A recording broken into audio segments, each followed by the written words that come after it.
Hi, everybody. My name is Tom Brady, Jr., and I'm an alcoholic. I'm both a recovered alcoholic and a recovering alcoholic. We spend hours and hours talking about whether we're recovered or recovering, and I think it's both. If we remember that alcoholism is a disease which consists of alcohol plus a physical, mental, spiritual complex, which I call the ism, that equals alcoholism. Now, come next Monday, it'll be 16 years since I had a drink, so I'm recovered. But I still got this real bad. And I'm recovering from the ism. And that is a process that takes a long period of time. I've reached that point in my life now where I have been dry longer than I drank, which is quite a turn. Some people call me the guru of the North. Not many people call me that. Just the people that I sponsor. And this morning on the way down here, I stopped in Hardee's in Statesville. If you've never been to Hardee's in Statesville, you ought to stop there. And I saw a woman in there who reminded me of just how old I really am, Jay. She had on a T-shirt and nothing else but her. And, my age tells on me here. I remember when all women used to wear bras. Do you remember that? Some of you remember that? Yeah. I remember when little girls bought training bras. You remember that, Jack? You're old, aren't you? And my sister got her first training bra, and a question was always in my mind. What in the hell is she training? You know? What do you train with a training bra? And see, this one lady brought all that on, and it reminded me of a story that some of you have heard me tell before. It's true. This guy I was sponsoring, when the braless look first came out, sorry about that, but that's the way I have to put it. He and I were in the Atlanta airport, and we were standing up at one of these hot dog tables having a hot dog and a cup of coffee. And this lady came along the hall, and she was about as braless as anybody we have ever seen. And we transfixed our eyes upon her, as they would say, and we watched her until she was completely out of sight. And the rear wasn't bad either, so we watched her for a long ways. And my friend turns to me and he said, "Tom, that woman sure did remind me of Alcoholics Anonymous." And I said, "How?" He said, "Man, she was self-supporting through her own contributions." And that's the way this gal was this morning. She had on a shirt that said Sassoon. And the A and the O were really something, I'll tell you that. You know, I'm still a little crazy, and it's kind of nice. It's nice to be crazy intentionally instead of being crazy unintentionally. One of them's fun, and the other one is dreary and despairing. And one of them is a conscious thing, and the other, I think, is an unconscious thing. Now, what we're going to talk about for the next few minutes is a thing called amending, repairing relationships that have been broken through the years because of our alcoholism. If you're a big book student, and I hope that you are, these are steps 8 and 9 in the program of recovery. 8 says we made a list of all persons we had harmed and became willing to make amends to them all. 9 says we made direct amends to such people wherever possible, except when to do so would injure them or others. But we're going to talk basically, like we always do, about the spiritual way of life. Now, usually when you get a bunch of alcoholics together and you start talking about the spiritual way of life, everybody's mind turns directly to God. I would like you to turn your minds this morning back to where the basis of the spiritual life really is. Key to the spiritual life is relationships. That's the key to the spiritual life. The spiritual way of life doesn't mean some ethereal thing that we practice in the hereafter. The spiritual way of life means something that we do right now. It means you and me, and what I do to you and what you do to me. That's more than anything else is what the spiritual way of life is. So let's get our thinking out of the cloud and down to the ground here where it belongs. I am a people, and you are a people, and we are intimately and utterly connected to a higher power. I'll give you that to begin with. And it's been my experience that the higher power speaks to me through you and speaks to you through me. And that, I submit, is spiritual. I thought this morning, do any of y'all remember Nat King Cole? I've got age on my mind. Do you remember Nat King Cole? Let me see your hands. A singer? Great singer. Just a beautiful guy. And I remember this morning the song, the one song that made it for him. And you may remember the song. It went like this. There was a boy a very strange, enchanted boy. They say he wandered very far over land and sea. A little child and sad of eye, but very wise was he. And then one magic day, he passed my way. And while he spoke of many things, kings and queens, this he said to me: the greatest thing you'll ever learn is just to love and be loved in return. Think about that. That's kind of beautiful. The greatest thing you'll ever learn is just to love and be loved in return. Love. Relationships. The key to good relationships.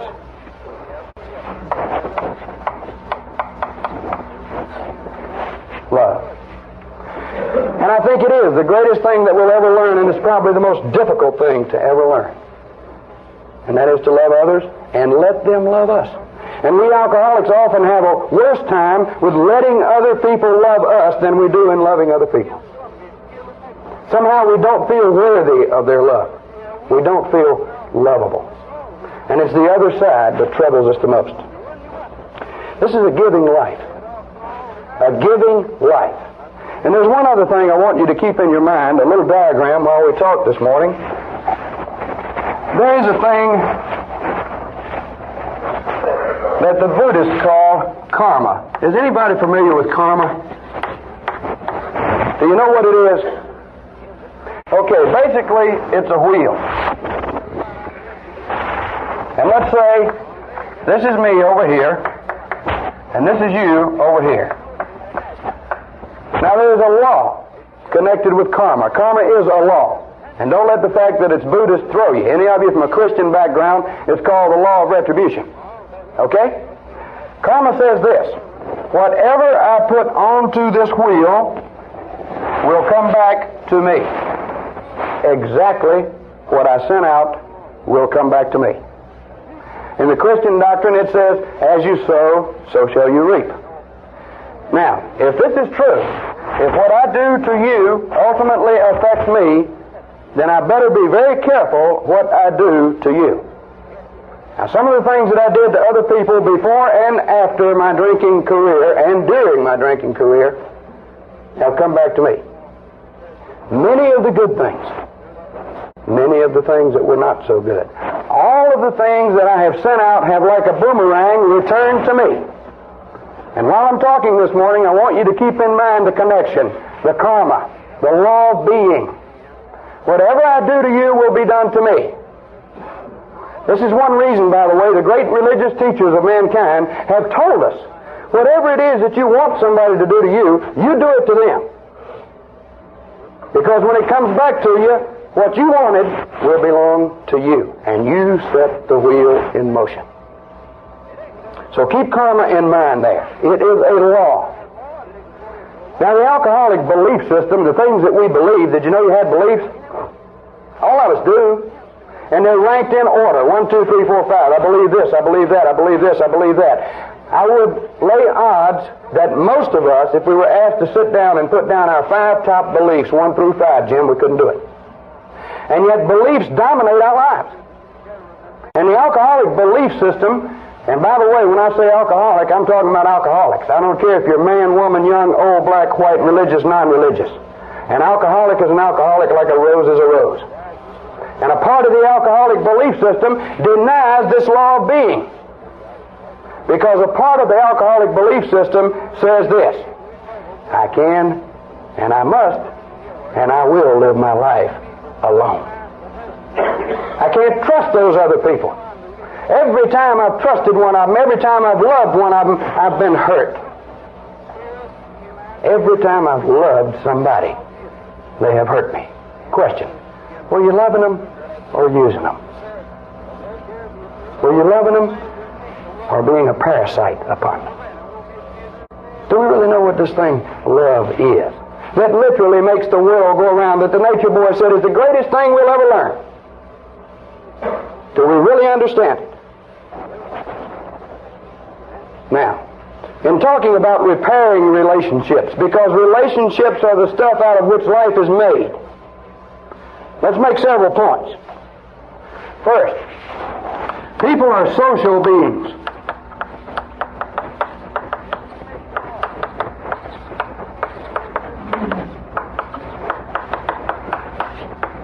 That is, we have to do with one another. We live in a world in which we have to do with one another. And the fabric of our lives is woven mainly out of our relationships with other people. If you don't believe this, answer these questions to yourself. How can you feel liked unless somebody likes you?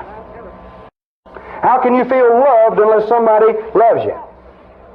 How can you feel wanted unless somebody wants you? How can you ever feel important unless somebody considers you important? How? You know, our development as human beings depends on our relationships with others. Let's put it this way. Our growth depends on others.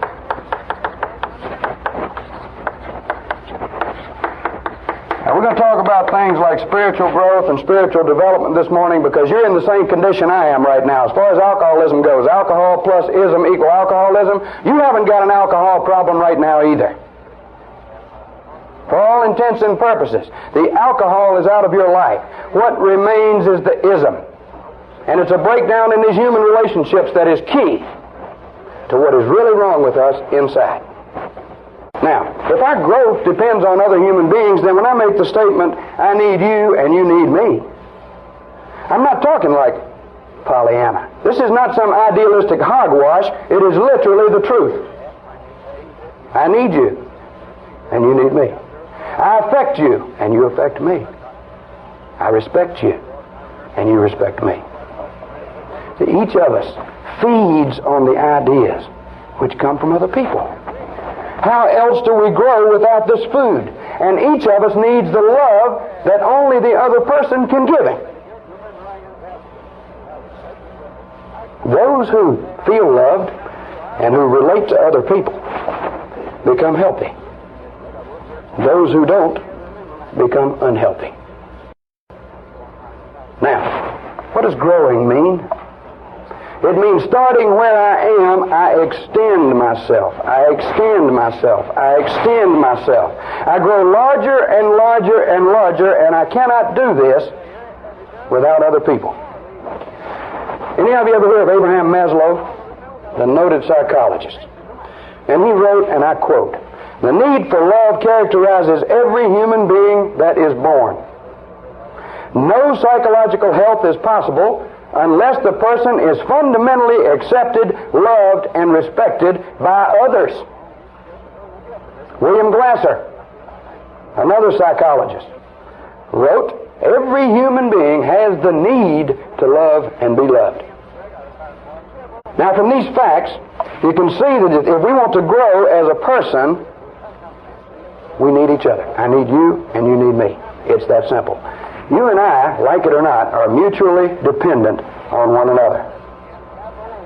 And if we realize this, we've gained something. Remember this too. Whatever I do to you, I have done to me. Now, what does this mean? It means that if I hurt you, I hurt me. The book Alcoholics Anonymous puts it this way: our troubles, we think, are of our own making. They arise out of ourselves, and the alcoholic is an extreme example of self-will run riot, though he usually doesn't think so. What I do to you, I do to me. We are so intimately connected, it is unbelievable. Now, the key element in all good relationships is love, but let's give it another word.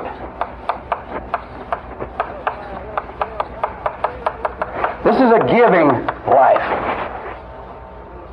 It always has been, it always will be. It is a giving life. What you give to me helps me and you.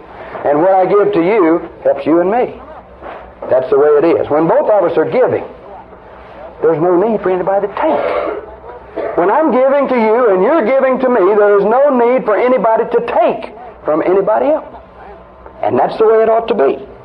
In a good relationship, a good one, giving and receiving are the same thing. They're absolutely the same thing. Don't believe it? I have a relationship with you, and I do something for you that makes you happy. When you do something for somebody that makes them happy, Punchy, doesn't it make you feel happy? Huh? When they grin, don't you grin? Again, the connection is very close. By giving a person happiness, you can be happy.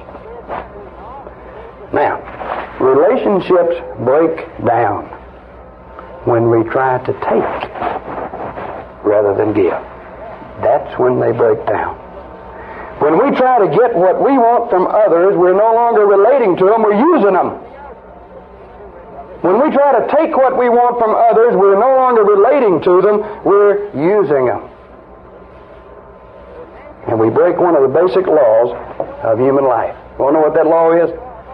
We must use things and love people. We use things. We love people. That's the difference.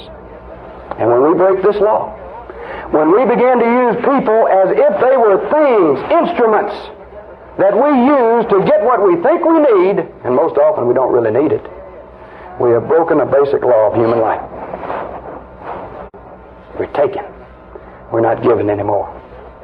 Now, we're alcoholics. Alcoholics should especially realize that one of the primary reasons for our unhappiness and our suffering has been our total inability to form a good relationship with another person. Our total inability to form good relationships with other people. Now, this is not my idea. This comes from Bill W., one of the co-founders of Alcoholics Anonymous. He said one of our biggest shortcomings is our total inability to form a true partnership with another human being. What is a partnership? Mutual dependency. I depend on you. You depend on me.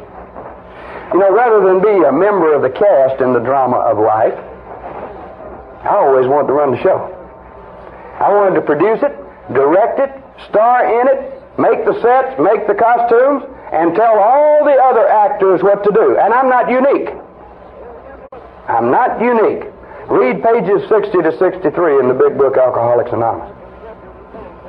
Because most people like to direct the show. I did too. I was no exception. My show was a disaster. But why was it that I had to control it so bad? Because I was afraid that unless I used you and controlled you and manipulated you, I wasn't going to get what I thought I needed. Fear. Fear is one of the things that causes us to try to take things out of life instead of put things into it. And here's the real crux of the whole matter. The basic problem which underlies all other problems. Self-centeredness. We're going to say it to you over and over. Self-centeredness. When a person, me, you, anybody else, orients his life toward the satisfaction of his own needs, he is self-centered. And the book Alcoholics Anonymous says we think that is the root of our troubles. In other words, we try to change karma. We put the attention here. We try to take from other people rather than give to other people. We change the direction of karma. Uh-oh, problem. It continues on around. And who is it that's got the control now? And who is it that initiates the action now? Not us anymore. It's them. We become utterly dependent on them for our actions and our reactions when we don't take the initiative.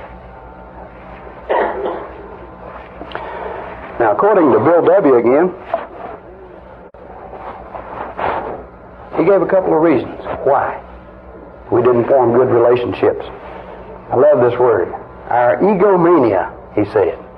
Our egomania digs two disastrous pitfalls. Listen to him.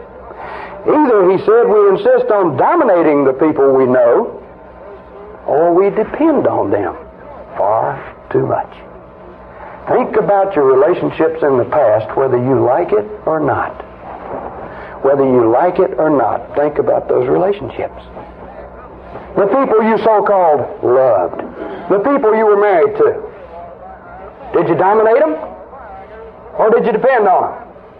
Or were you like me? Were you like a rock lizard? It depended on my condition which one I did. Take my wife. When I was up, I dominated. You do this, you do that. I was the drunk who came home after he was dry 3 months and set his wife down and said, I'm very spiritual. Straighten up or get the hell out. Domination. But there's another side to that. Man, when I was coming off a drunk and I was hurting, I was utterly dependent. But you know the one thing I did not have with my wife, Jay? I was either up here or down here. I had no partnership with the person I loved the most in the world. None. We depend on them too much, Bill says, or we dominate them too much. Now let me point out something to you. When you dominate other people, you're using them.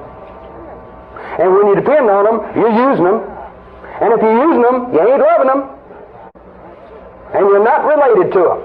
They're a thing and you're a thing, and this thing uses that thing. And remember, you use things, you love people.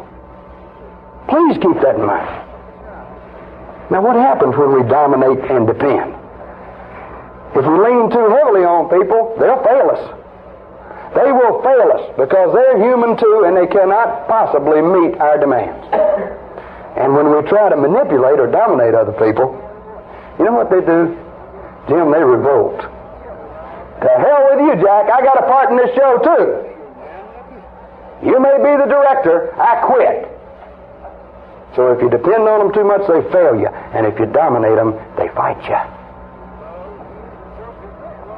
Now, selfishness, either through dominance or dependence, always produces one of the things that we hate the most and have the most of.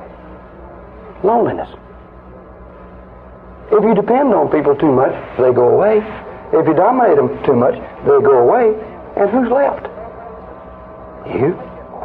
Right by yourself. Isolation and loneliness. And dominance and dependence hurts other people also. Because when you're trying to take from other people what you think you need from them, you are not filling their needs at all.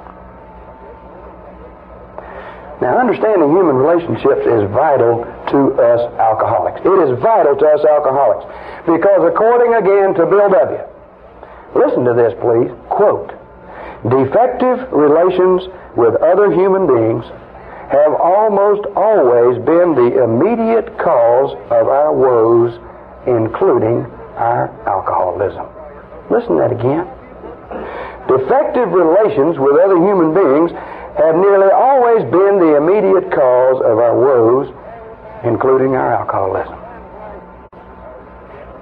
Did you ever get drunk at anybody? Did you ever show him when he made you mad? Did you get drunk at him? Did you ever get drunk at your husband or your wife? Did you ever get drunk at your boss? Who'd you hurt? Did your boss have the hangover? Did your wife puke? Who did you hurt? But you know, many times the precipitating cause, like Bill says, is defective relationships with other human beings, which cause anger, which leads to drinking. So if we want to recover from alcoholism, we better understand just how our relationships have broken down and just how we can repair them. Now, if you think the fourth step is an accident, please think again. The fourth step is a searching and fearless moral inventory of yourself, which leads you to see, if you do it right, where you have been at fault in breaking down the important relationships in your life. That's exactly what it does. Where have I been at fault? Why do I not have these good relationships? What is it about me that drives people away? We better understand that as we move through this program. You read the statement in the big book, the alcoholic is like a tornado, roaring his way through the lives of other people. Hearts are broken, sweet relationships are dead. Like a tornado roaring his way through the lives of other people. Now, let me ask you a question. Can any of us repair the damage of that tornado by just stopping drinking? Come on. I'm going to give you credit for a lot more intelligence than that. So many alcoholics say, all I got to do is stop drinking, and everything will be all right. And it's not all right. So what remains to do? They start drinking again. There's reason for the 8th and 9th steps. There's reason for repairing the damage done by that tornado in a painstaking, full, effective fashion. Because if it's not done, the tornado comes back. Or, worse, you're a dry alcoholic, and when you're a dry alcoholic, an unregenerated alcoholic, an unchanged alcoholic, the tornado's worse. I was talking to a person the other day. So-and-so's about to drive me crazy. And I said, well, why? He's quit drinking, hadn't he? And she said, yeah, he's quit drinking, but he has no program, and he's about to drive me crazy. Any of y'all ever been on the wagon?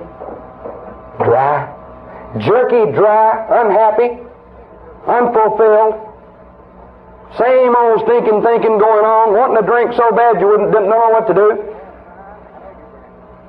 I wouldn't have that. The damage that we have done to other people cannot be repaired by simply stopping drinking. It cannot. We must examine ourselves and find what it is in ourselves that has broken down these relationships. Not what it is in them. What it is in me. I put it out. What is it in me? The responsibility is mine, whether I like it or not. I am responsible for what I am. I am responsible for my life, not you. There are some good reasons why we need to make amends to all the people we have harmed about our self-centered behavior. And we'll give you some of these reasons. They're not secret, but maybe you haven't thought of them. Do you know that the only way to break the cycle of isolation and loneliness that's been created by alcoholism is to stop being concerned with ourselves and start being concerned with other people? Stop being concerned with ourselves and start being concerned with other people. Start giving to other people what it is that we want ourselves, and I point out to you again, it shall return. You want to be not isolated? Give. Get out of the getting life. Share. Give. You'll no longer be isolated. We need to change the focus of our attention from ourselves to others. Focus our attention on others instead of ourselves. Now, when we focus our attention on others in the sense of making amends and undoing the damage we have done in the past, this is the beginning of the end of isolation. This is the beginning of the end of isolation. The 8th and 9th steps bring us back into relationship with other human beings. Reties the knot, if you will, and lets us rejoin the human race. In the 5th step, you've admitted to God, to yourself, and another human being the exact nature of your wrongs, and you've come close. But until you go out and try to repair that damage done in the past, the knot's not tied. Now, second good reason for the amends is our behavior has produced a large mass of guilt, which has caused us to dislike ourselves very much. Now, I'll tell you something. If you're not guilty over what you've done in your life as a result of your alcoholism, then I have serious doubts that you're an alcoholic. Let me say that again. If you're not guilty over the things that you've done in your life through your alcoholism, then I have serious doubt if you're an alcoholic. Alcoholics are loaded with guilt. You know why? Because we're so moral. My God, we're more moral. We have moral standards, a lot of us, that God Himself couldn't live up to. Honest. Extremely moral people. People look at us and say we're morally weak. We're not morally weak. Our practice of it is weak, Jay. But the ideal moral system that we have boggles the mind. And if you've got a high moral system, you are going to suffer from high levels of guilt. How do you get rid of the guilt? Undo those things that you've done to make you feel guilty. Not say to yourself, well, I'll never do that again. Undo what you've done. That's what amending is about. That's one thing it's about. Undo what you've done. Now, if you're feeling guilty about yourself, and you know that your opinion of yourself directly affects your opinion of others, How in the world are you going to have a good opinion of anybody else until you have one of yourself? Think about that. What I think of me deeply affects what I think of you. If I don't like me, I ain't going to like you. And I'm going to tell you something. For a long time in my life, I not only didn't like me, I hated me. And you want to know something? I hated you too. Now, if you go back to the people you've harmed and confess your wrongs and say, really, I want to straighten this out. I really want to straighten this out. That releases the guilt. Another reason for amends. Memories. The memory of the wrongs you have done to other people will continue to affect your behavior until you have made an attempt to right the wrong, so to speak. You cannot forget it. Until you've cleaned up the garbage of your past, you can't have a new life. Until you've cleaned up the garbage of your past, you cannot have a new life, and this is a fact and we can't ignore it.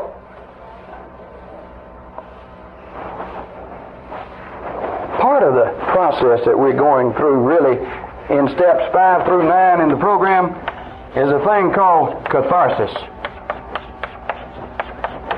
And that's a transliteration of the Greek word which is pronounced the same. Anybody know what catharsis means? What does it mean? Huh? Like a laxative. Right on. Okay. Catharsis is the X-lax of the alcoholic. Steps 5 through 9. The word means cleansing. Getting cleaned out. And this is what I mean by cleaning up the garbage of your past. Old thoughts, old memories, old feelings, old behaviors are cleaned out. I like that a lot, a laxative. Yeah, that's all right. Now, there are other reasons for making amends. Many other reasons. You feel better about yourself, feel better about other people. You go to that guy that you hated so much and you're sure he's going to make demands on you that you can't meet, and he doesn't make them. He smiles and hugs your neck and maybe even cries a little bit and says, I love you, always did. And you wonder why. I'll never forget those times. I went back to the president of the college when I had to make amends to him after I got sober. And the president of the college I always thought was against me, Jay. Tried every way he knew to throw me out of school. The only reason he couldn't throw me out of school was because my picture was in the paper too often. See, I was an outstanding student, 3.94 average. President of my class, all these other things. He couldn't throw me out of school. See, I'm a con man. I set it up so people couldn't do to me what they ought to do to me, and I'd hurt this man really badly. I was one of the first campus revolt leaders. Do you know that? I led a riot on campus. That's pretty silly. I was 28 years old, you know. But I went back to this man, and I told him that I was sober, that I wanted to stay that way. And that my sponsor told me, and that's the only reason I had, my sponsor told me I better go back and straighten up what I could straighten up, and I wanted to straighten up things.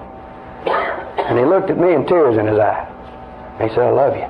And he said, I always knew you'd straighten up. I just wondered when. And I said, hey, if you knew I was going to straighten up, why in the hell didn't you tell me? Everybody seemed to know I was going to straighten up except me. I never knew that. They kept secrets. But see, I thought this man would make demands. Yes, I'll forgive you if you'll do this and this and this and this. No demands. You know, all that he wanted was relationship with me. He wanted me to love him like he had loved me. That's all he wanted. And I could give you story after story, Jim, just like that. That's all people want from us in the long run. Because every person needs love and needs to love. It's that simple. We got to clean up the garbage of our past. Keep in mind, will you, our growth depends on our relationships with other human beings. And nowhere is this more important than with alcoholics who have learned or will learn that no man, no woman is an island unto himself. Now, let's drive it home. Our sobriety, ours, yours and mine, is largely dependent on our relationships with other people. Mind you, I am not discounting a higher power. I'll say it again. Our sobriety depends mainly on our relationships with other people because it's through these relationships that the saving power comes. willingness to make amends to the people we've harmed is a giant step in the direction of good human relations.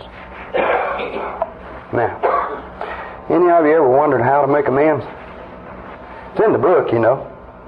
It's amazing how many people in the Fellowship of Alcoholics Anonymous wonder how to make amends, and it's in the book. We're going to go through it. How's it carried out? One of the fundamental principles involved in the prevention of guilt and anger which block good human relations is the principle of admitting it when you're wrong. The principle of admitting when you're wrong.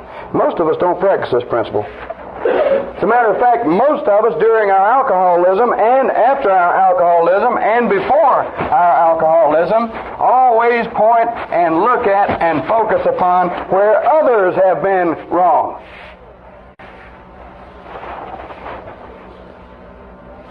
And that creates guilt.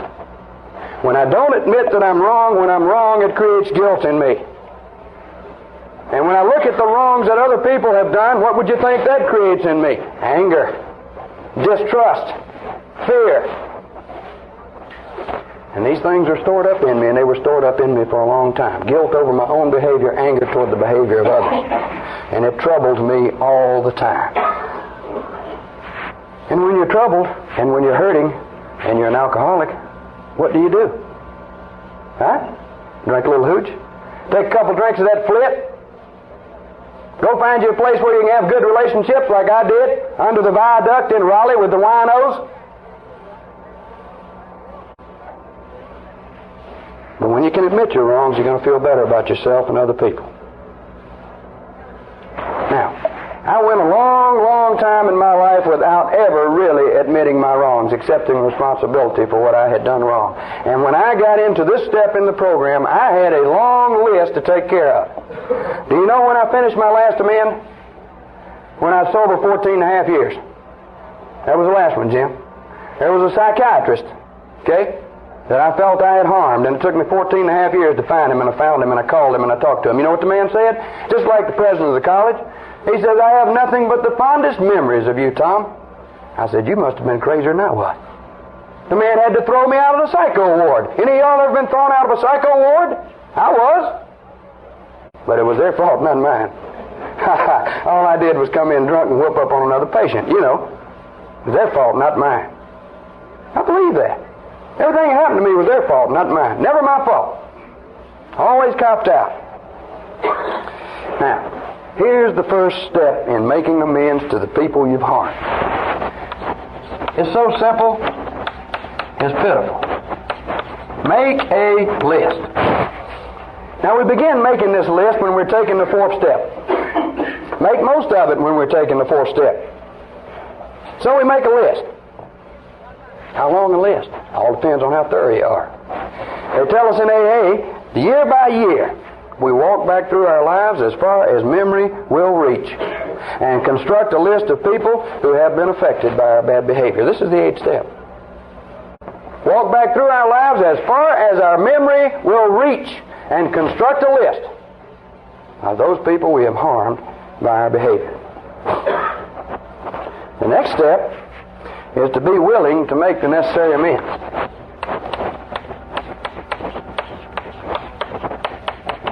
Be willing to make the necessary amends. To take whatever action is necessary to straighten out the broken relationships in your life. Now, I'm going to tell you something. When you get to this step and when you consider becoming willing to go back to these people, fear is apt to set in.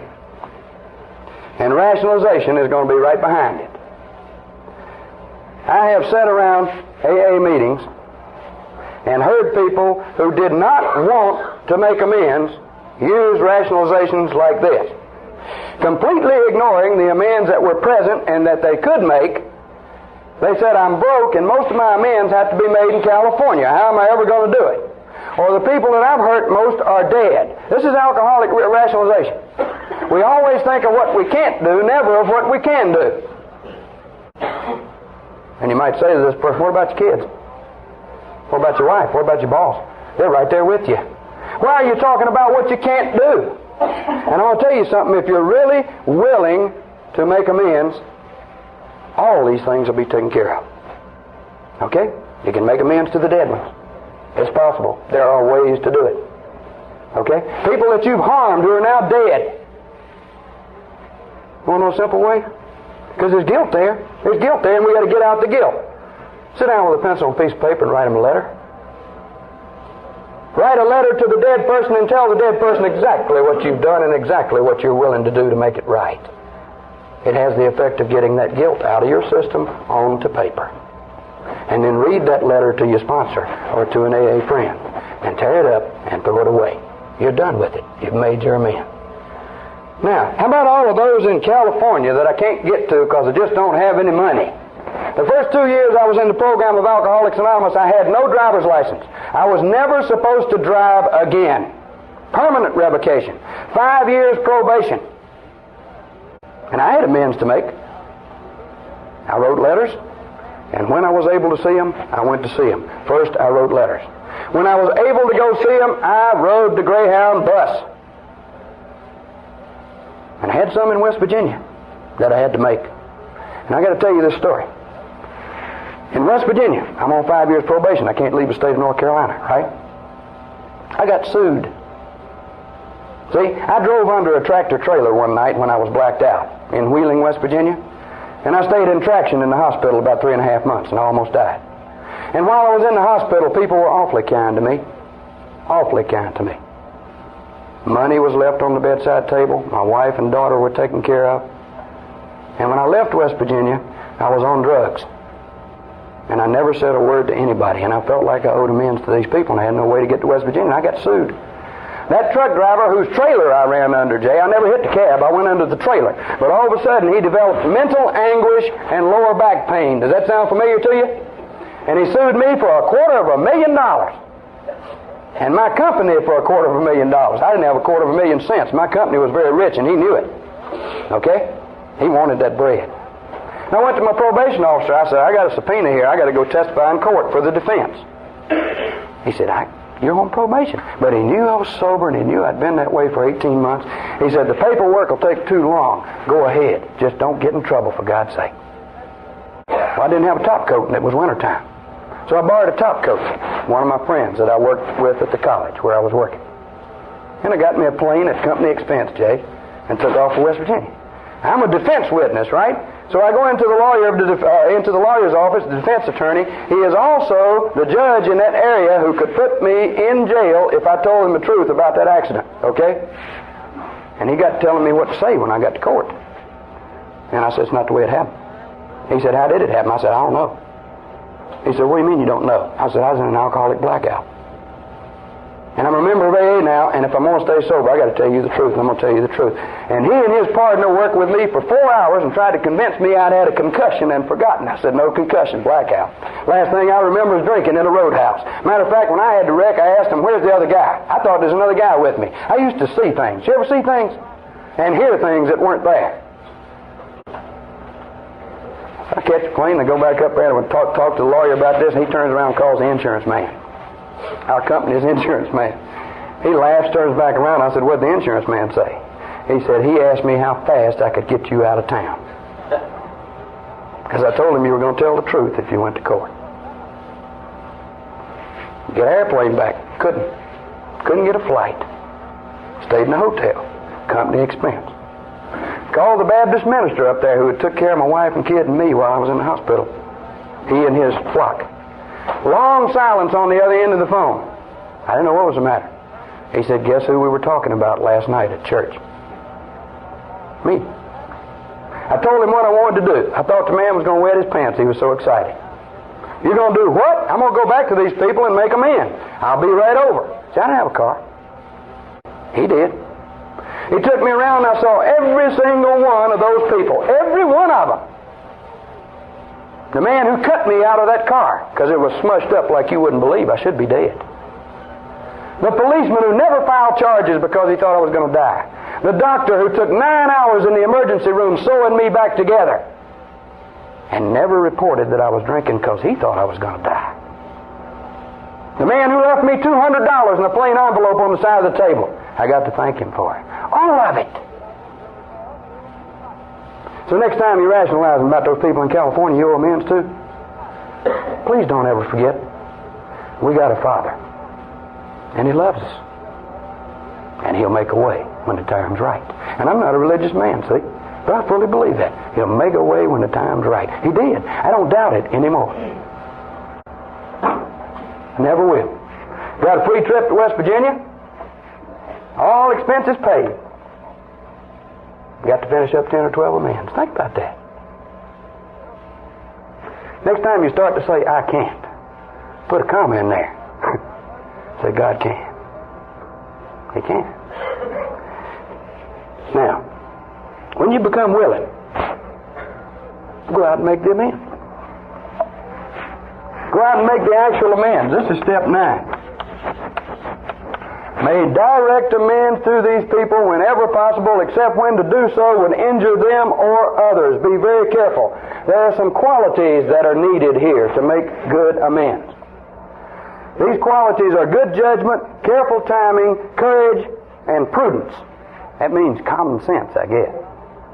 Good judgment will give you the knowledge of just when, where, and how to make the amends, and careful timing will keep you from rushing in too early or waiting too late. Courage will help you in being honest and thorough, and prudence will keep you from harming anyone else by your admissions. Those qualities. There are some principles which will guide you in making these actual amends before you make them. Before you make them. According to the big book Alcoholics Anonymous, we pray. We ask that we be given strength and direction to do the right thing, no matter what the personal consequences may be. We pray. Another thing they advise us in the book to do, before taking drastic action which might implicate other people, get their consent. You know, get their consent. So many of us, even with financial things, okay, want to run right out and pay all those bills and get it all done. Result, your wife needs a new coat, she doesn't get it. Your family doesn't get the food they need. Good judgment. Careful timing. Prudence. Okay? Another thing, if you're not certain about how to make a given amend, ask somebody. Talk it over with them. Consult with somebody. And the last thing is, make sure that nobody else is going to be harmed by your admissions. Nobody. Now, we got to be willing, honest, have courage, pray, consult with others, consider others' feelings, good judgment, all of these things. Now, let's understand a couple of things. To make amends does not simply mean to go out there and say, hey, Jack, I'm sorry. Doesn't mean that. That's an apology. That's not an amend. To amend means to repair or improve a relationship by making restitution for the wrongs you have done. It means to improve or repair a relationship by making restitution for wrongs you have done to others. You set right the wrong first by confessing it to the person you have wronged, not to somebody else. And then you express your willingness to do whatever is necessary to repair or improve that relationship. Jack, I did so-and-so to you so many years ago. I was wrong. I was dead wrong. And I'm willing to do anything to straighten out our relationship or to improve it because that relationship is important to me. What would you like me to do? It's kind of frightening, isn't it? What would you like me to do? Second, we should understand what some of the wrongs are that we're going to try to make right. If you're going to make amends for something, what kinds of wrongs are there that you have done? How do we know we've harmed someone? Think about this. You've wronged someone if you've harmed him in any way through your behavior. That means physically, mentally, emotionally, or financially, or spiritually.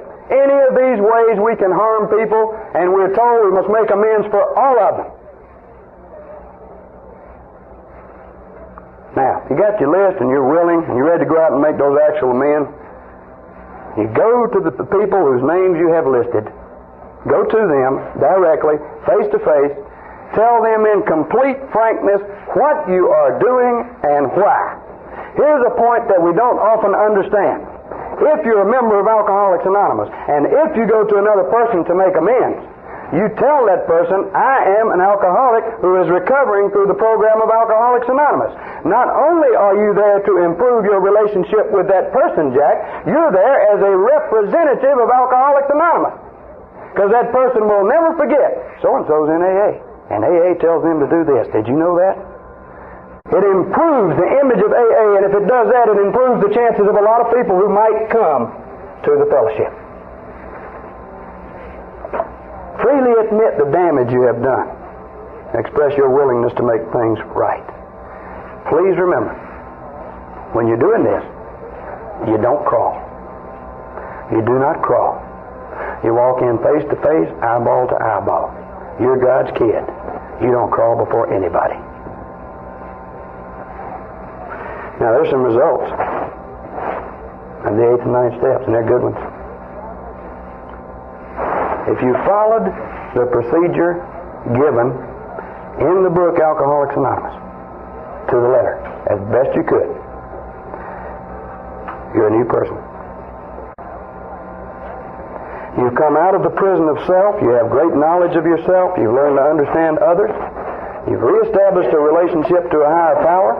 You've restored good relations with other people by repairing the damage. You're no longer controlled by those dammed up guilts and feelings from the past.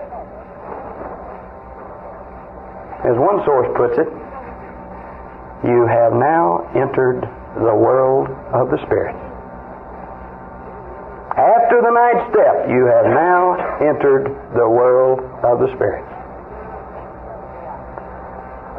What are some of the rewards? Quote, if we have been painstaking about this phase of our development, we're going to be amazed before we're halfway through. We're going to know a new freedom and a new happiness.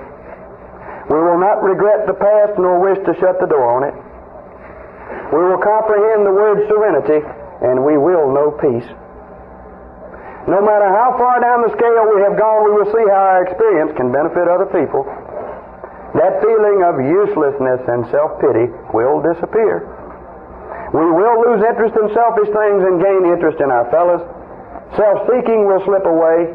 Our whole attitude and outlook on life will change. Fear of people and of economic insecurity will leave us, and we will intuitively know how to handle situations which used to baffle us. Period. End of quote. Boy.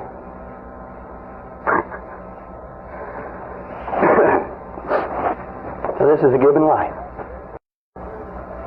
Yeah. And we actually receive back what we put out. Yeah. Sure do. One psychologist said, if anyone seeks his own happiness and fulfillment, he will never find them. If one does find his own happiness and fulfillment, it will be because he has forgotten himself to seek the happiness and fulfillment of others.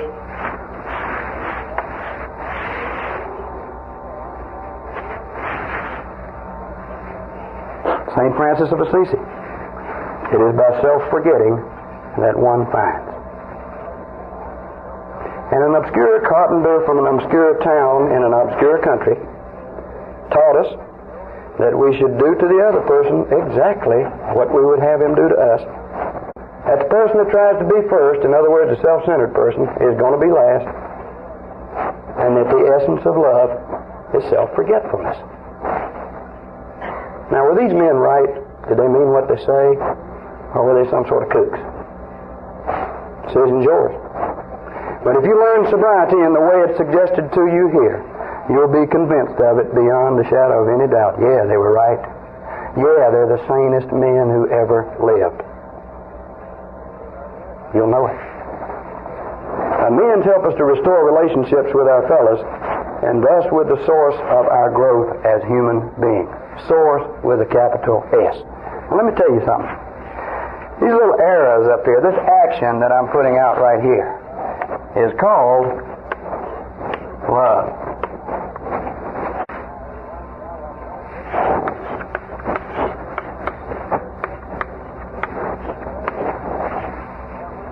Start doing good to your fella. The higher power comes right back into your life. And I'm going to tell you something you may not realize. When a human being embraces another human being with real love, both embrace God. Thank you.